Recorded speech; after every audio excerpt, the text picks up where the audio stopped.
As an inspiring composer, it can be so frustrating when you hear large, sweeping, and cinematic scores and you don't know how other composers get that sound. So to help you sound less like a hobbyist and more like the professional you know you can be, I'm going to show you how you can get a score from sounding like this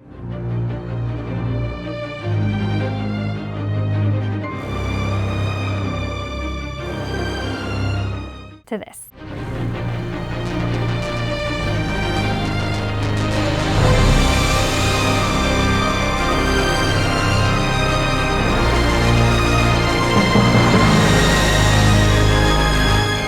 So let's go over how to create these large cinematic cues so you can accelerate your composing career. Problem I see a lot of composers run into is that they just add too much to their score, especially up front. So it's good to remember that you want to keep things simple, especially in the beginning, so you actually have somewhere to build up to. It's kind of like how in school we learned that a triangle is actually stronger than a square. So I kind of like to think of composing as I like to have a structure of like a stool. So we only have 3 main legs holding it up and maybe a few pieces to connect everything together. We don't need 100 legs to hold up one stool. If we have a score that's sounding a little muddy, we need to take a few legs of the stool away so we have something more simple and in the end way more stable. So we're going to re-listen to the first part of the score. While I play this, I want you to be thinking of what elements you might take away so that we have somewhere we can actually build to in the end.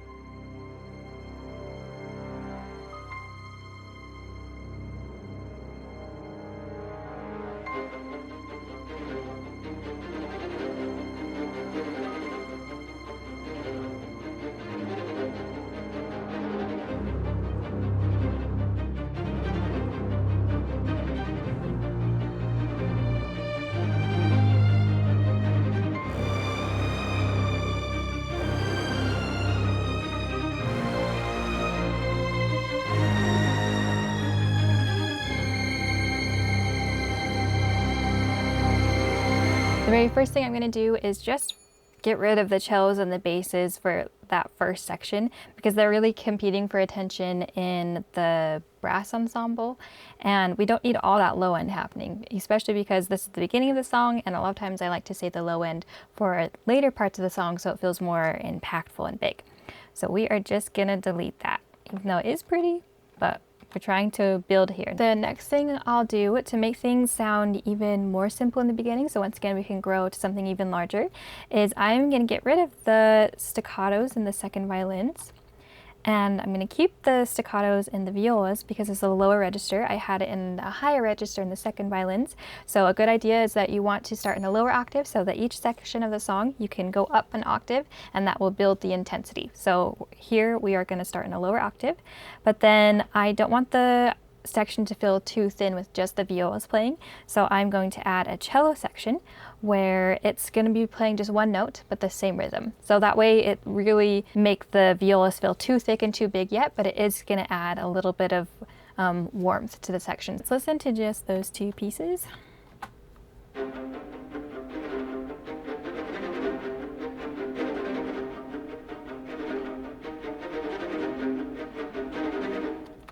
Sounding good. So now we should have it that when the basses actually come in, it's going to sound almost jarring because we have them at quite a loud dynamic, and it's gonna, we're gonna know that we're gonna start building somewhere once these basses come in.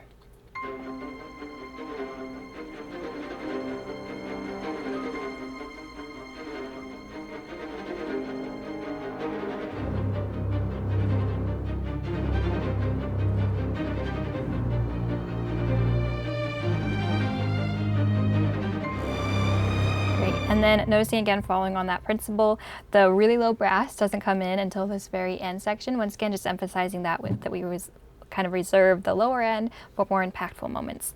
Again, there's always an exception to the rule, but this is a pattern I like to follow. So next in this middle section over here that kind of builds up to the next section, I do want it to feel bigger, so I do want more instruments being introduced, which we do have in the bass. But I still want to reserve the upper register, which we kind of have over here in the second violins.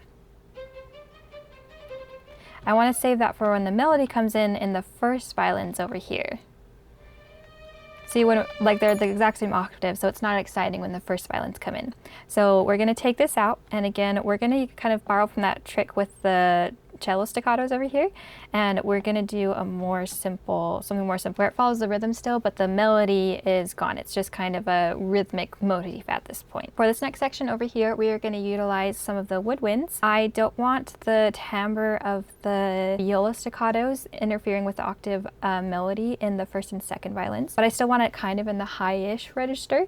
So I'm gonna give this over to the woodwinds so that we can open up the viola to support the melody in the first and second violins more, because they get really high in the octaves, and usually the higher you get, the more support you need from the lower instruments, and I want that support to blend well, so I'm going to use the violas to support that. So I'm just going to delete these violas. I'll fill them back in later, but up here I am just going to add a similar rhythmic motif in the woodwinds.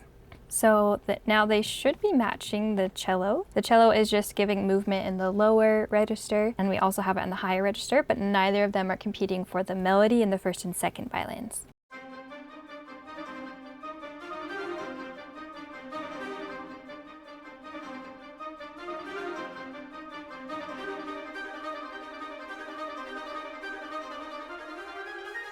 And then there's just that run up at the end to kind of build even more towards like this big finale at the end.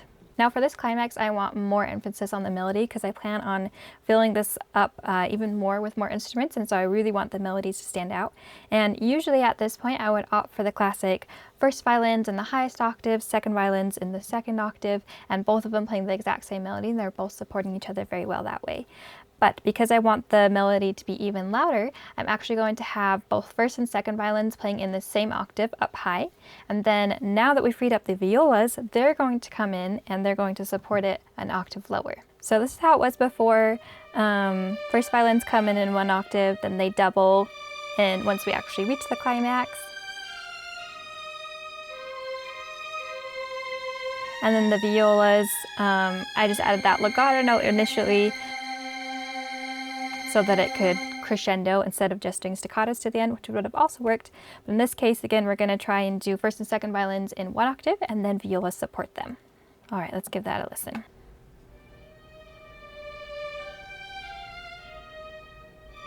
So here it splits where we have first and second violins up in this top part, and violas down here.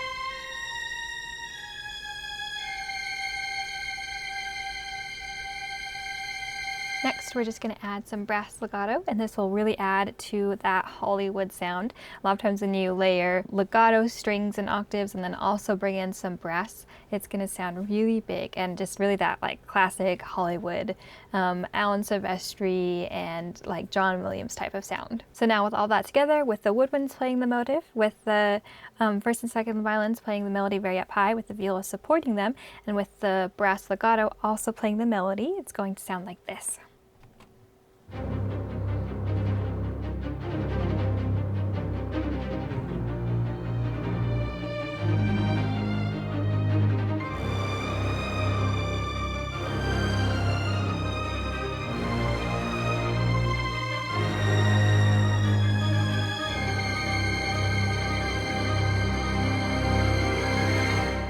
It's already sounding much more cinematic, much bigger. It's heading in a good direction.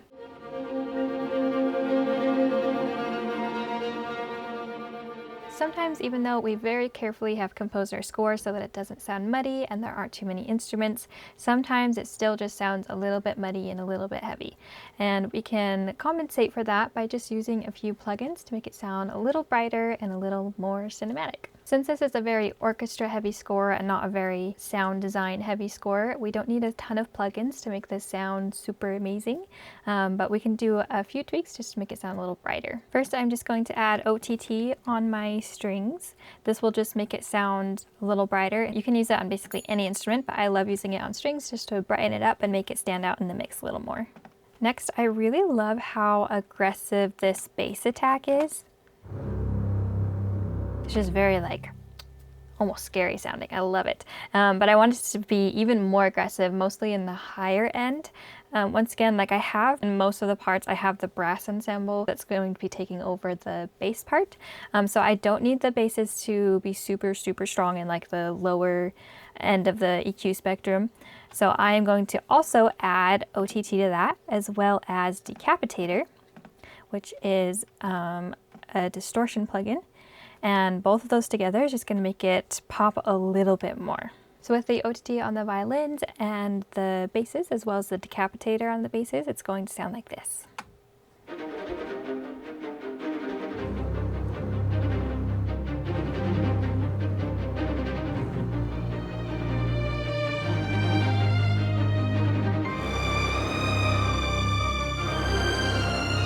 So you can hear that already, the violins are just, there's like an airiness to them that you wouldn't have gotten otherwise. It's just has a nice sheen on top of it. Yeah, it's already sounding much brighter. It's very nice.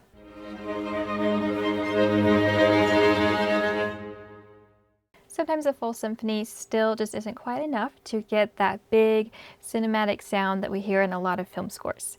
What we need to do is we need to look at more of the background of the score and how we can fill in like the EQ spectrum without adding muddiness to it. So we need something that focuses more on the mid to high range, not so much the low. And mids, even that, I would cut that a little bit and focus a little more on the highs so that we can fill in and have something that glues the whole piece together. So for that, we're gonna turn to some pads. So to do that, I am using Drops to Shards, which is in my Nimbus library. And if you want the same library, you can get it in the description box down below. And then I'm also using Nauseous Static from Original Cinematic Pad. I have the pad written in here and it's just following my chord progression. But the thing is, in the back end, I also want more movement. So I could use something percussive, something rhythmic to build towards the end. But I don't want to add more instruments because again, the goal here is simplicity. So what I've done is my pads in this first 4 bars over here, they are just playing normally because I don't want it to ramp up quite yet. Then once we get over here, I added some automation to add in a tremolo. So it's going to become rhythmic. So that way I'm kind of killing 2 birds with 1 stone by having a pad, and it's also playing the rhythmic part that I want to have in the end.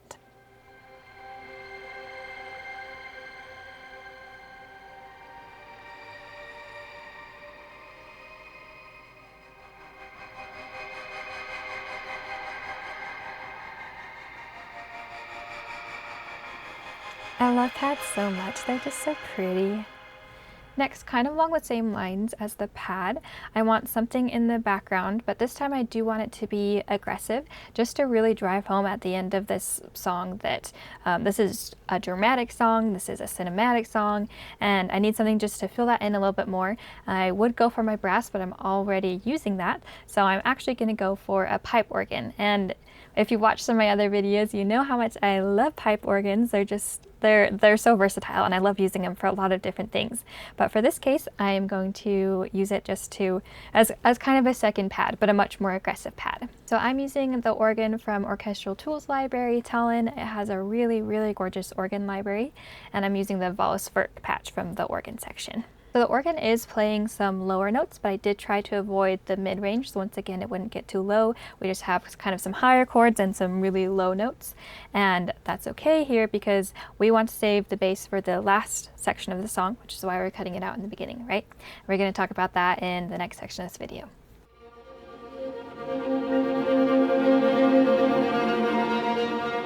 I've seen a lot of composers who struggle with making the end of their song sound impactful, and even sometimes the beginning of their song is somehow more intense than the end.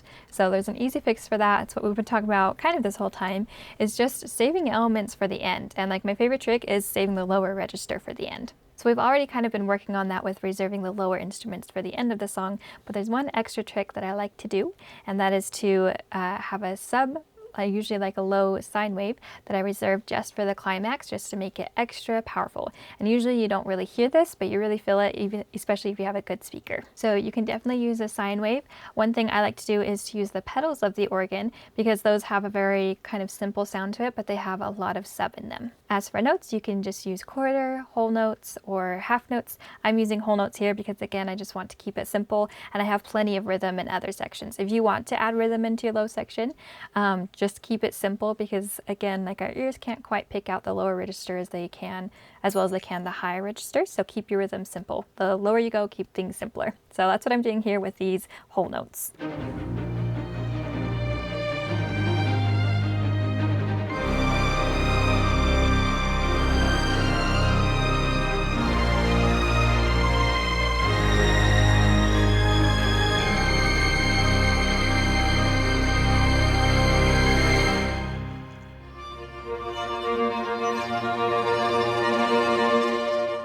The best thing a composer can do is really master transitions. This is where the tears and the chills happen, and sometimes the bass drops if we're in another genre altogether. Since we're in orchestral music, there are a few instruments that are particularly well suited to helping us transition into a new section. Percussion is generally the place to start for that, so that's where we're going to focus.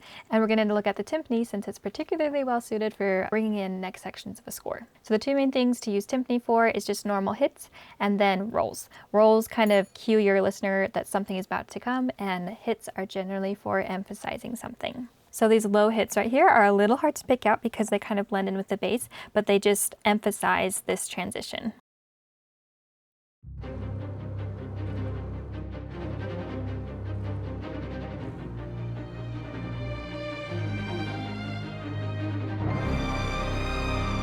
So now I've also added bass drum and cymbals. Cymbals are really good at also just punctuating when something happens. I love having a nice big cymbal that just rings out over a section.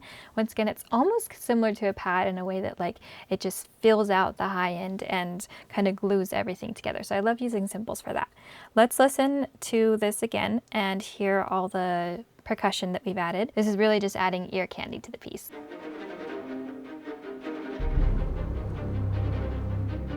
So those low booms kind of accentuate that bass line again.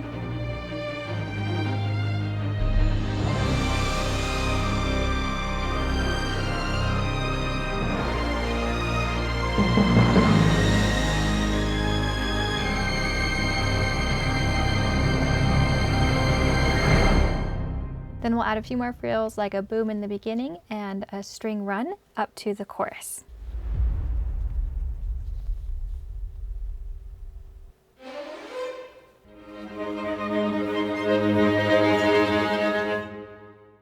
When making orchestral mock-ups, it's really important to get the mixing right, because without it, it can sound like a bunch of sweaty musicians crammed into a room playing classical music. But if you can get it right, it can sound like a big, expansive orchestra that was recorded in something like Abbey Road Studios. There's many different directions to go in with mixing and mastering. Usually the first step for mixing is that you turn down everything and you pull up the main instrument you want to hear and you put that at, for example, 0 dB, and then you pull up the second one you want to hear, and then the third, and then you balance all the rest around that. And sometimes you have to use automation for this because sometimes obviously you want to hear the violins in the very last part, and then in the beginning you might want to hear the cellos first. So you might have to do some automation, but generally that's how you start your mix. I've already done that. I can make a separate mixing video if that's what you guys want. That's just too much to cram into this video. But just remember, start with everything at 0 dB, pull up your first, second, and third most important instruments, and then build everything else around that. An easy way I did some mixing and mastering was using Ozone 11. That's from Isotope, and I have a subscription. I think it's like $20 a month. It's a little pricey to buy outright. That's why I have the subscription. But I used Ozone on my mix, and that just kind of takes care of the mixing and mastering for me and really brightens it up a lot. Picks out a bunch of plugins for you, and it tweaks them all after listening to your cue, and it just does a really good job of making it sound big and fresh like almost immediately, which is super cool. But before we listen to the final version, if you want the MIDI and stems for this song so you can see exactly what I was doing and you can take even more inspiration from it, you can head over to my Patreon and get it there.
you want the same pad library that I used in this score, it's called Nimbus. You can get it in the description box down below.